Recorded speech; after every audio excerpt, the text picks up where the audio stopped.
Good morning. Good morning. Good to be back here again this morning, and it's also good to see Dennis and Anna back with you, having you guys back here. We're definitely glad to be with you guys again, and also with all our other brothers and sisters in Christ. In Ecclesiastes chapter 3 and verse 7, about halfway through that verse, right there, Solomon says there is a time to be silent and a time to speak.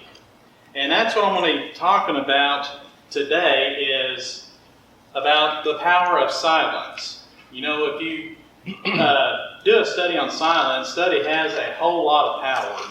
In fact, it is, I don't know how you would say, probably one of the best weapons that we have. In fact, if you even think about, like in the military, say like submariners, those who are on a submarine, that is probably their strongest defense is silence, because they rely on stealth to survive. But silence has so many advantages. And when we talk about for Christians to be silent, we don't normally discuss that too often, because a lot of times we think that we need to be speaking because of the gospel's sake, because we need to go out and spread the gospel to every creature. He who believes and is baptized will be saved, in Mark chapter 16, verses 15 and 16. But also, just as important it is to speak, it is also important to be silent when the time is right, especially.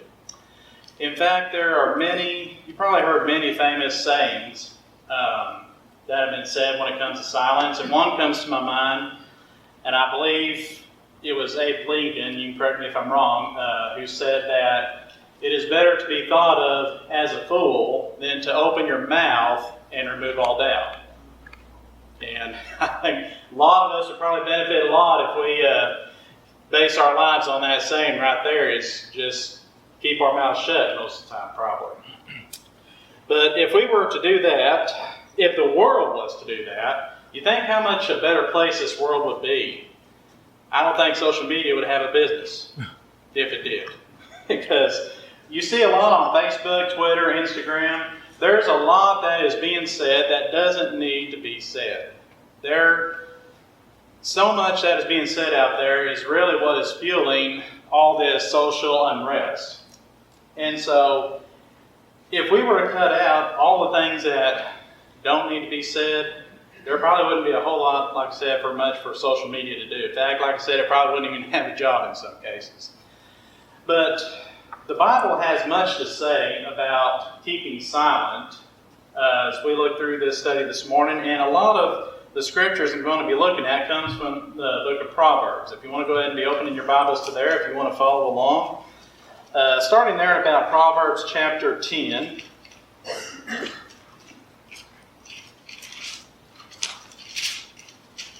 Proverbs chapter 10 and verse 14.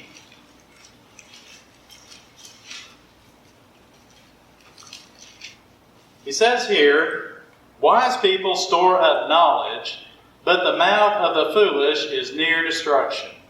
And if you go on down to verse 19, it says, in the multitude of words, sin is not lacking, but he who restrains his lips is wise. And let's also turn over to chapter 29, verse 11. Proverbs chapter 29, verse 11.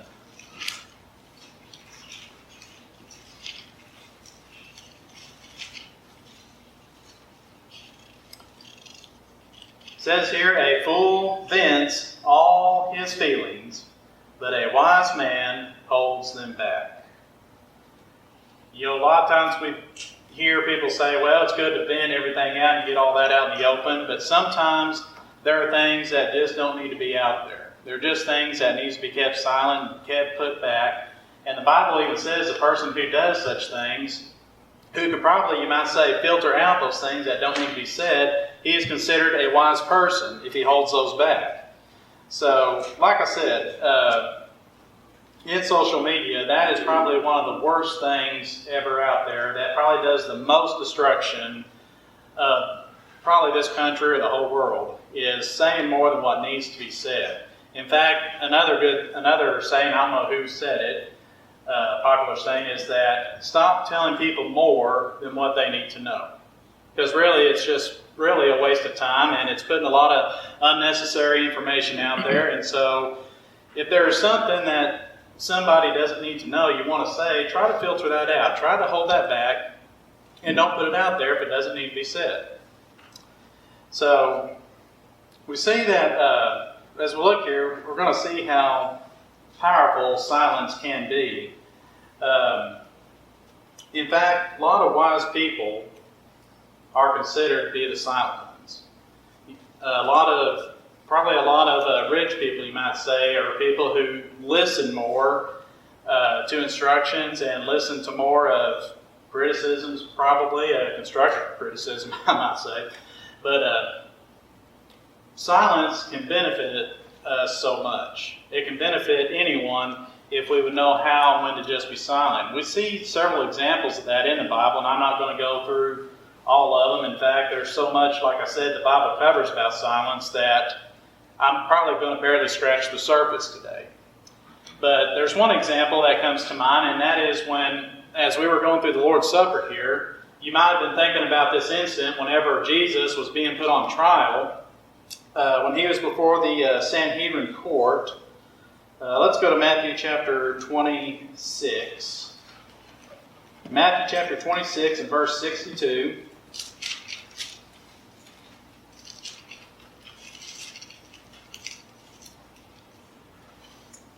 And here it was, and the high priest arose and said to him, do you answer nothing? What is it these men testify against you? But Jesus kept silent. Now, why did he keep silent? I don't know if I can precisely answer that, but I looked in some of the commentaries, and they said that whenever someone was in court and they were being asked all these questions, that they would be trying to give a defense or an answer to every single accusation or comment that was made. But yet, this right here, when Jesus was before the Sanhedrin court, he knew his purpose for being there, and that was to die on the cross. There was not really much more that he needed to say. In fact, he knew when to be silent, because if he said something that didn't need to be said, well, it's just going to make it that much worse for him. He's already going through enough. Now, whether that may be the case he was silent or not, I don't know. But there are times when it is wise to be silent, because really there's some questions that don't need to be answered. This right here, whenever he was silent, it was actually a prophecy that was made, I believe it's from Isaiah, but also we read about that in Acts chapter 8.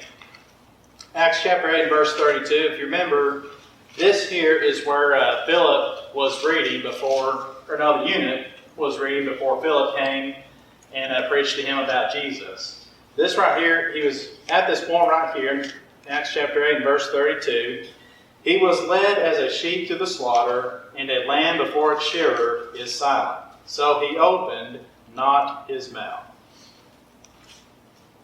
If there's times when you feel like it's better to be silent, it probably is better. If there probably is something you don't know what to say or how to say it, you might just have to tell that person to get back with you. But there are times when silent is very beneficial. In fact, John chapter 19 and verse 9, back to the point when Jesus was being on trial here. Right here, he is before Pilate.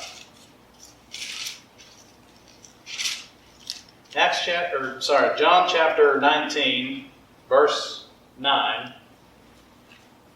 Here Pilate, he went again into the praetorium and said to Jesus, where are you from? But Jesus gave him no answer. Then Pilate said to him, are you not speaking to me? Do you not know that I have the power to crucify you and the power to release you? Of course he did. Jesus knows everything. And he knew that really probably not giving an answer probably was the most peaceful way, or probably the easiest way to get through that situation.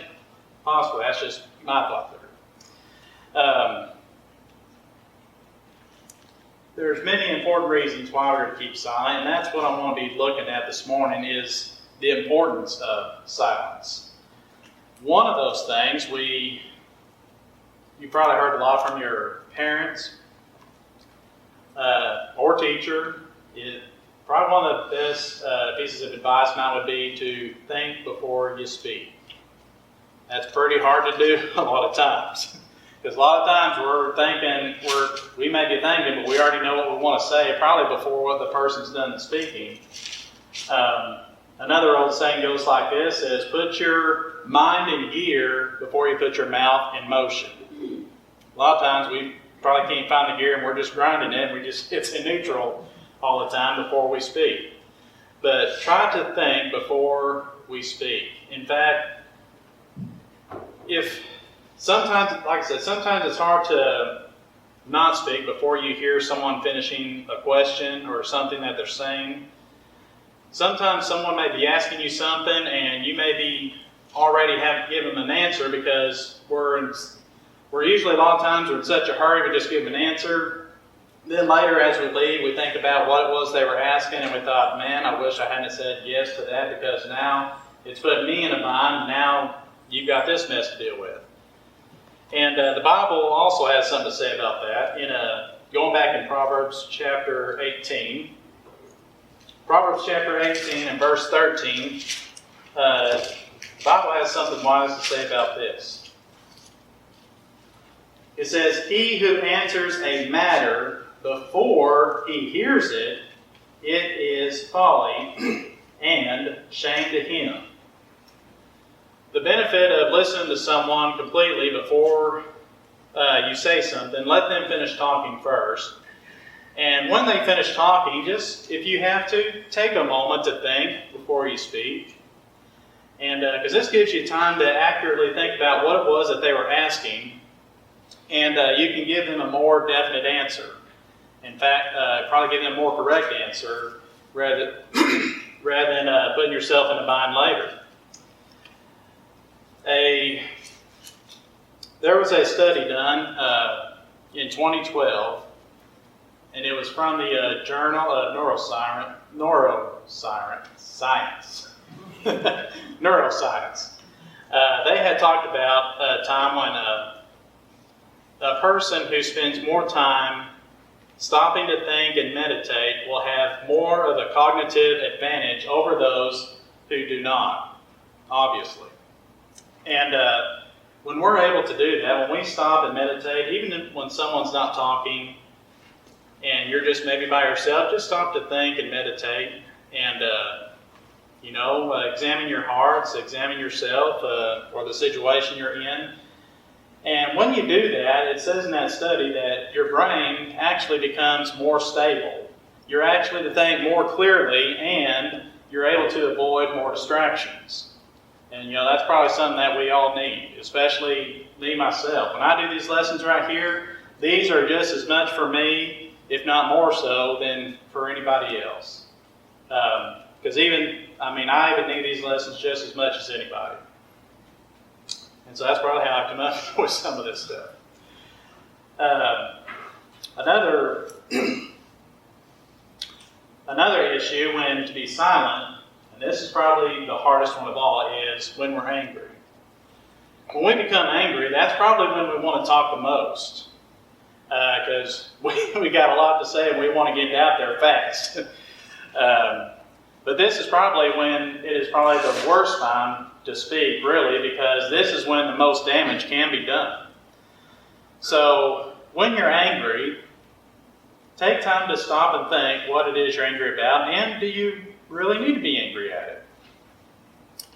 Let's turn over to, we're here in the same chapter, in Proverbs chapter 18. Look back up at verse 2. It says here, a fool has no delight in understanding, but in expressing his own heart. You'll see this a lot of time again on social media. When someone makes a statement, people are real quick to get their thoughts and their feelings out there before they think about it. And really, when it comes to these matters of morality, they don't really care about trying to understand if it's right or wrong. They just want to tell how they feel. They don't care about, is this really rather right or wrong? They just want to say what they think. And often at times, we as Christians can be guilty of that ourselves. So stop to think before you answer. Another saying is found in the book of Psalms. Psalms chapter 4. Psalms chapter 4 and verse 4. What is it how are we supposed to handle it when we're angry when it comes to speaking? In Psalms chapter 4 and verse 4, he says here, "Be angry and do not sin. Meditate within your heart on your bed and be still." Now, whether or not that is literally on your bed to be still, you're not always near your bed, but I think the idea is that meditate and be calm. Try to think it through, and sometimes it helps if we just sit and be still and think. Because, like I said, when you give your time self to think, your brain becomes more stable and can avoid distractions. So, let's turn over to Ephesians 4 and 26. Ephesians chapter 4, verse 26.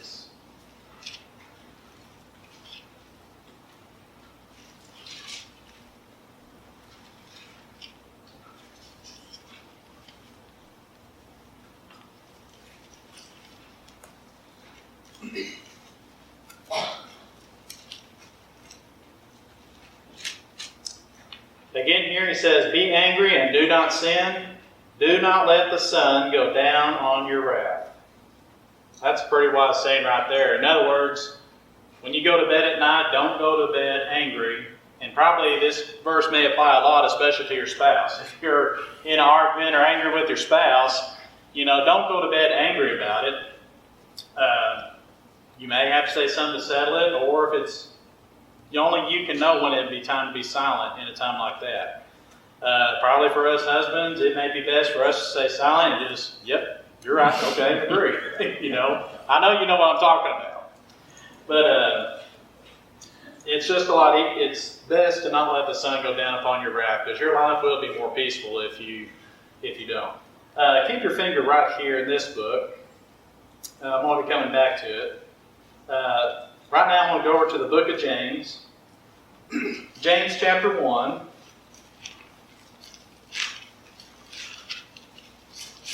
James chapter 1. Get to James.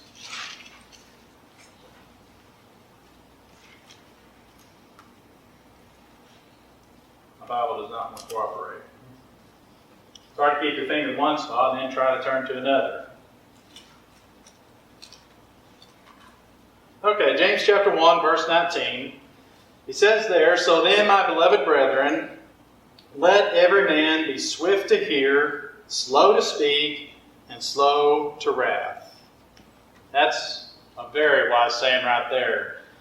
When we're listening to someone, and if it's going to be something that might make us mad, first be quick to hear about it so you can hear every detail, but be slow to speak in response to that.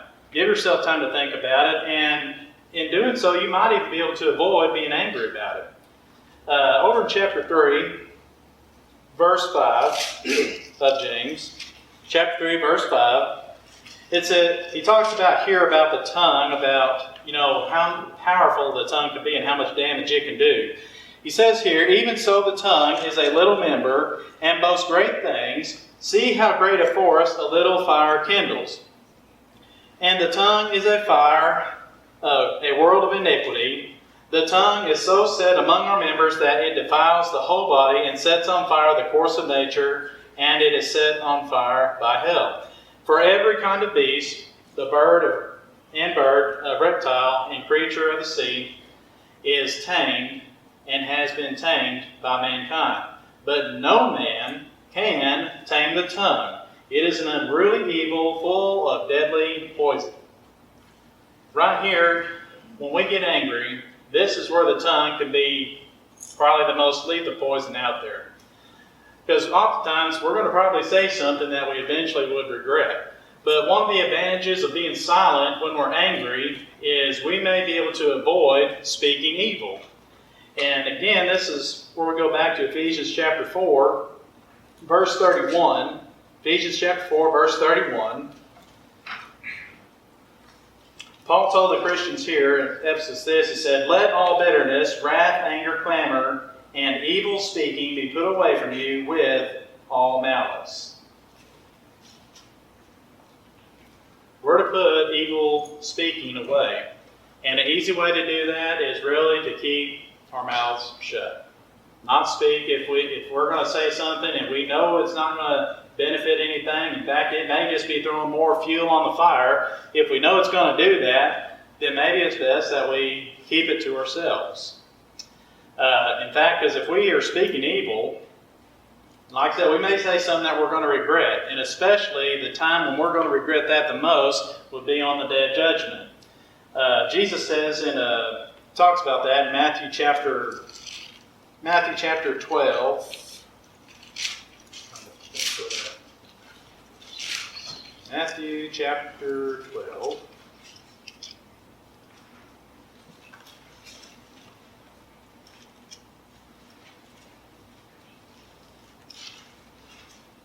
Verse 36. Matthew 12:36.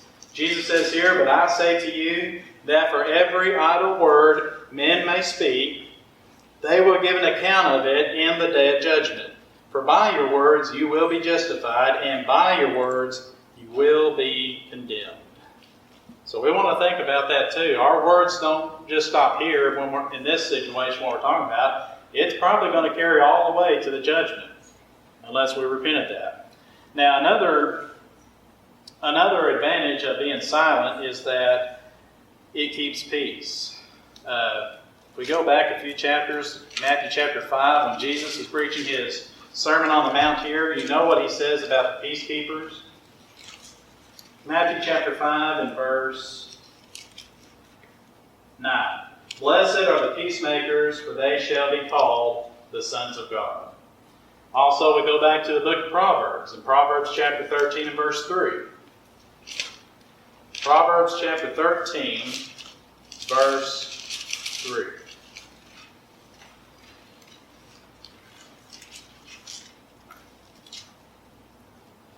"He who guards his mouth preserves his life, but he who opens wide his lips shall have destruction." So really, if we probably, in some situations, if we're able to keep our mouths closed, it might even just as much save our life.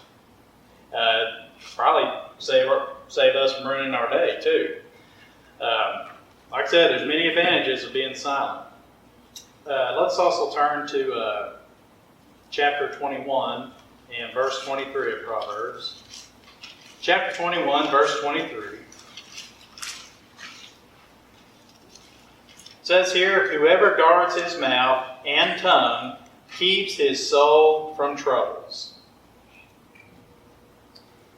Another good advantage about keeping silent is knowing when to speak and picking the perfect time when to say something.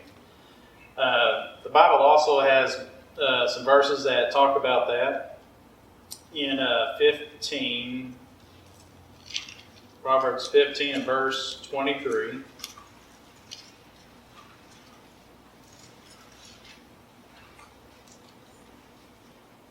It says, "A man has joy by the answer of his mouth, how good it is." You ever just had a thought in your mind that you knew it would be something that'd be good and wise to say, but then all of a sudden the perfect opportunity comes up to say it, and how everybody just really enjoyed what it was you said, that comment, how perfect it fit in that situation.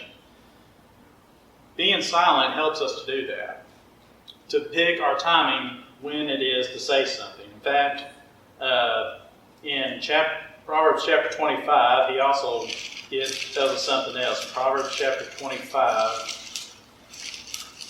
verse 11.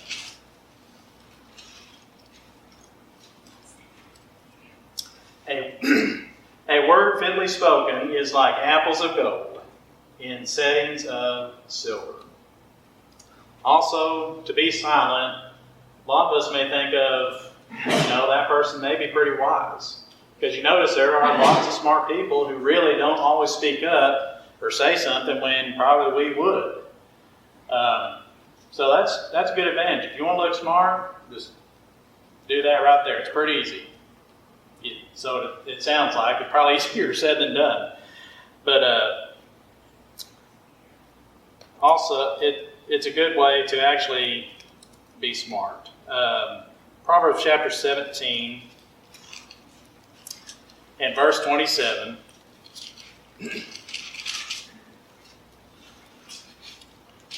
He says here, "He who has knowledge spares his words, and a man of understanding is of a calm spirit. Even a fool is counted wise when he holds his peace. When he shuts his lips, he is considered perceptive." Let's go back also to another verse that we've looked at. We'll look at this again in chapter 10, verse 19. Proverbs 10 and 19, again, I think, to me, it seemed like this verse fit well right here. He says, "In the multitude of words, sin is not lacking, but he who restrains his lips is wise." If we ever practice that, we'll probably find out some of us, me, myself included, might find out what it's like to be wise if we can keep our mouths closed at the right time. Let's go back to chapter 1, verse 5. Chapter 1, verse 5, it says here, "And a man of understanding will attain wise counsel." If a man of understanding, if he's going to attain counsel, the only way he's going to do that, he's going to have to listen and hear what the person has to say. So if we hold our peace and don't want to be so quick to give our opinion, listen to what the person has to say, it would be wise in most cases. Back in Job, in the book of Job, chapter 13, verse 5, Job chapter 13 and verse 5, he says, "Oh, that you would be silent, and it would be your wisdom."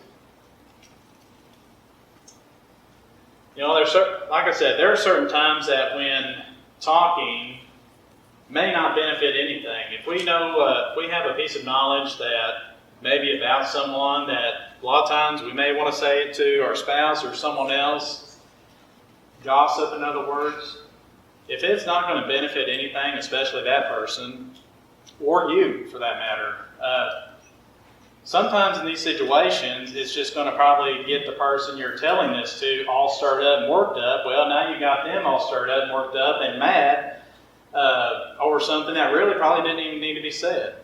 So filter out those things that you hear. A lot of that is best when we can decide what is best to keep to ourselves and what to say.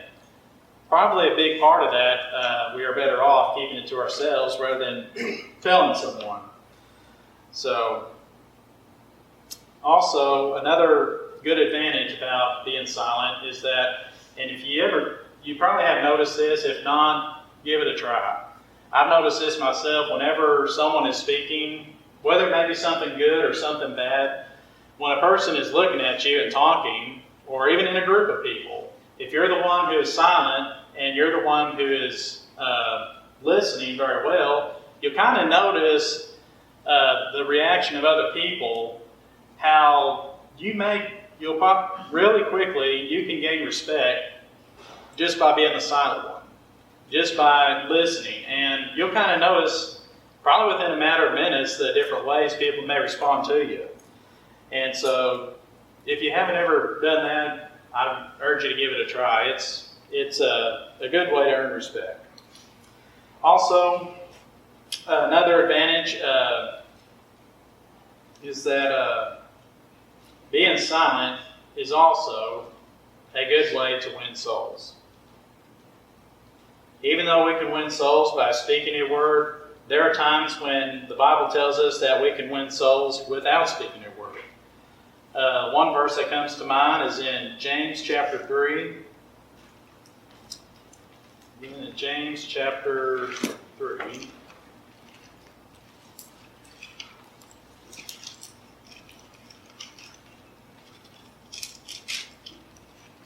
Verse 13. It says, "Who is wise and understanding among you? let him show by good conduct that his works are done in the meekness of wisdom. A lot of things that we can do to win souls, other than speaking, is by people seeing our actions. In fact, that's probably one of the first things they see rather than us speaking to them about the gospel, is they notice how it is that you act, how you conduct yourselves, especially in certain situations when someone who may be angry, normally they're used to seeing someone who is angry, who responds so rapidly and wants to say something that's probably something, again, they shouldn't say. But to you, that is where we are to be different. If we are able to just be quick to listen, slow to speak, and slow to anger, I think that is one of the darkest places in this world that we can shine really bright in, if we can put that into practice. Also, another way in which we can win souls, if you recall in 1 Peter chapter 3, about how the wife wins over her husband. 1 Peter chapter 3 and verse 1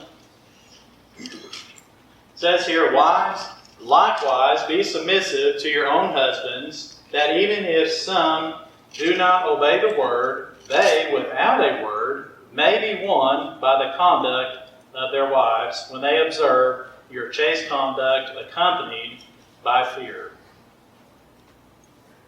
Right there, that's where, again, we can shine so bright in this world, and if we can really make a difference, try to be different than the rest of the world right here. This is a good place to do it, is by knowing when to be silent. As Jesus said in Matthew chapter 5, verse 16, "This is where we are to let our lights shine before men, that they may see your good works and glorify God who is in heaven." So much can be gained by knowing when to be silent, and especially knowing when to speak.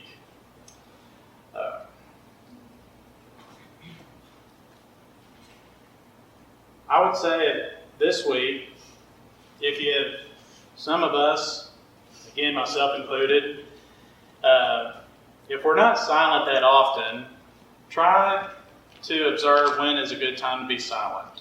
When you think it will help someone or help a situation especially. I have noticed at times whenever people are speaking about certain topics, especially like our politics today, that is the biggest topic everywhere you go, no matter who you're with. Talking about the social unrest and everything, and the COVID.